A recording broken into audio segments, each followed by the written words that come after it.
हे दोस्तों, क्या हाल है। उम्मीद करता हूँ मजे में होगे। वैसे मजे में क्यों ना होगे यार, आप लोग मेरी ऑडियंस हो, मजे में ही रहना चाहिए।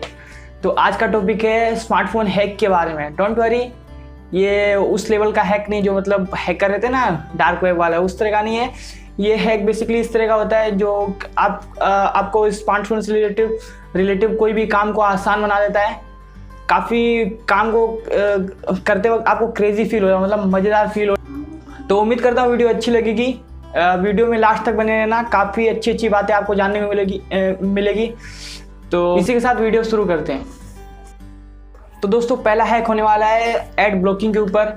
आप में से बहुत से लोग होंगे जो अलग अलग साइट पे या फिर ब्राउज़र से ब्राउजिंग करते हैं, इसका इस्तेमाल करते हैं अपने नॉलेज को बढ़ाने के लिए। लेकिन इसी के साथ ऐसी दिक्कतें आती है, ऐसी परेशानियाँ आती है जो कि बंदे को काफ़ी मतलब यूज़र को काफ़ी इरिटेट कर देती है। वो प्रॉब्लम कुछ इस तरह की होती है जैसे कि एड्स होते हैं, वेबसाइट पे अलग अलग जाते हैं तो उनके थ्रू ऐड दिखाए जाते हैं, पॉपअप आते हैं।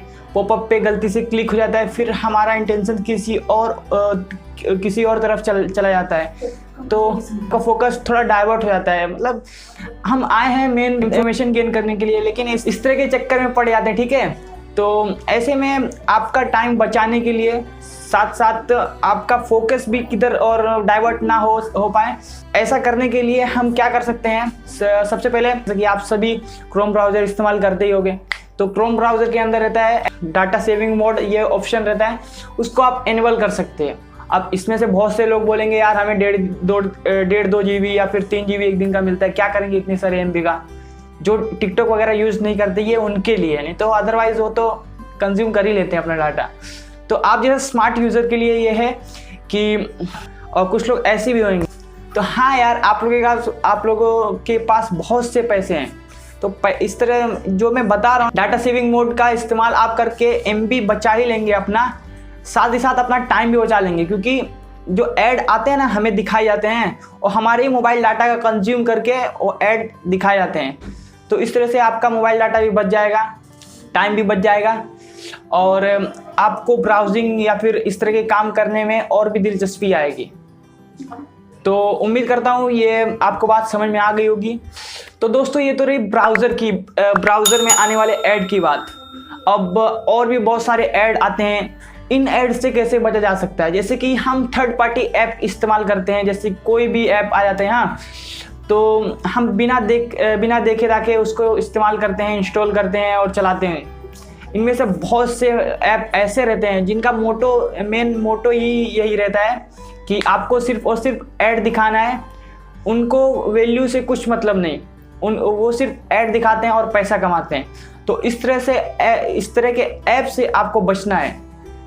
ये आपका टाइम लेते हैं, हाँ, आपके आपका मोबाइल का हार्डवेयर अच्छे से कंज्यूम करते हैं, आपके मोबाइल में बग्स लाते हैं, इसी के साथ डाटा लीक्स भी होते हैं। तो इस तरह के ऐप से बचिए। प्ले स्टोर पे कुछ ऐप आते हैं जो कि ऐड ब्लॉक करने में मदद करते हैं।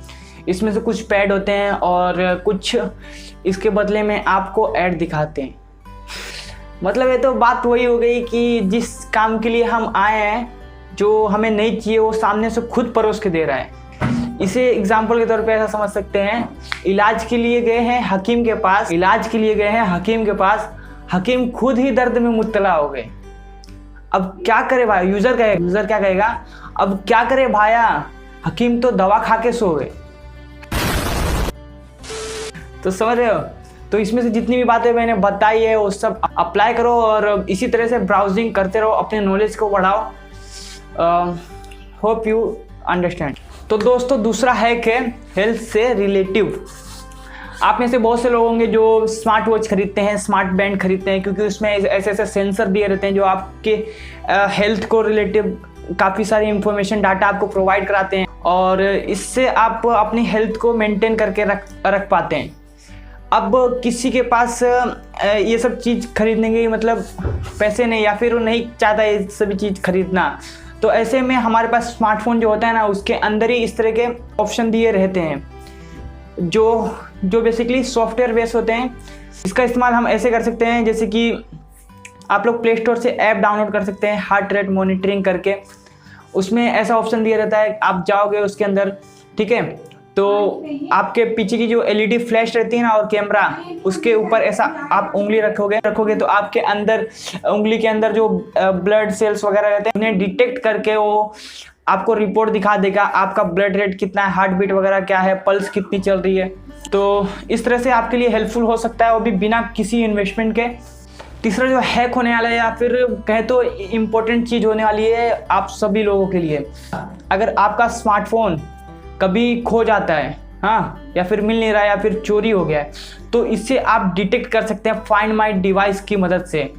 ये कैसे काम करता है और इसके लिए एलिजिबिलिटी क्या होनी चाहिए, इसके लिए रिक्वायरमेंट चीज़ क्या होनी चाहिए, ये मैं आपको इसी वीडियो में बताता हूँ। तो इसके लिए ज़रूरी होना चाहिए आपका फ़ोन ऑन हो, चालू कंडीशन में हो, आपके फ़ोन में फाइंड माई डिवाइस का ऑप्शन इनेबल होना चाहिए, जीपीएस इनेबल होना चाहिए, और साथ ही साथ आपके फ़ोन में किसी न किसी ईमेल अकाउंट से लिंक हो। तो बस इतनी चीज़ें चाहिए। और जब आपका फ़ोन चोरी होता है, गुम होता है, तो किसी और डिवाइस में आप उसी जीमेल से साइन इन करके या फिर लॉगिन करके उसमें फाइंड माई डिवाइस की वेबसाइट पे या फिर फाइंड माई डिवाइस के ऐप में जाकर अपने फ़ोन को ट्रेस कर सकते हैं।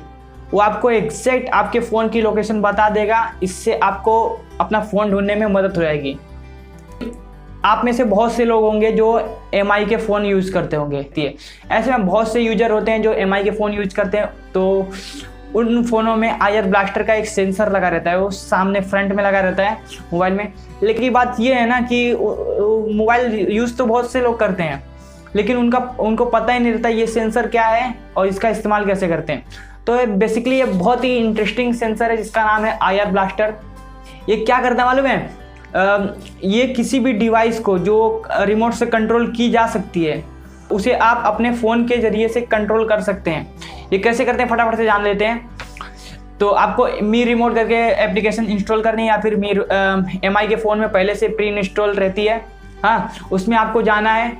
किसी भी डिवाइस जिसको आप कंट्रोल करना चाहते हो उसका कंपनी का नाम, ठीक है, उसका कंपनी का नाम सर्च करना है, नाम के बाद उसका मॉडल नंबर सर्च करना है और आपको उस रिमोट को डाउनलोड कर लेना है। एक बार आप जैसे इसको डाउनलोड कर लेंगे फिर ये आपको ऑफलाइन में भी काम करेगा, तो इजीली आप वहाँ से ही सारे कंट्रोल कर सकते हो।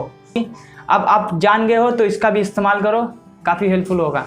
यार आप में से बहुत से यूज़र होंगे जो गेम खेलते हैं या फिर काफ़ी हेवी यूज़र होते हैं, हाँ, मोबाइल का काफ़ी इस्तेमाल करते हैं, जिसकी वजह से बैटरी ड्रेन हो जाती है। दिन में 2 या 3 बार आपको चार्ज करने की ज़रूरत पड़ती है।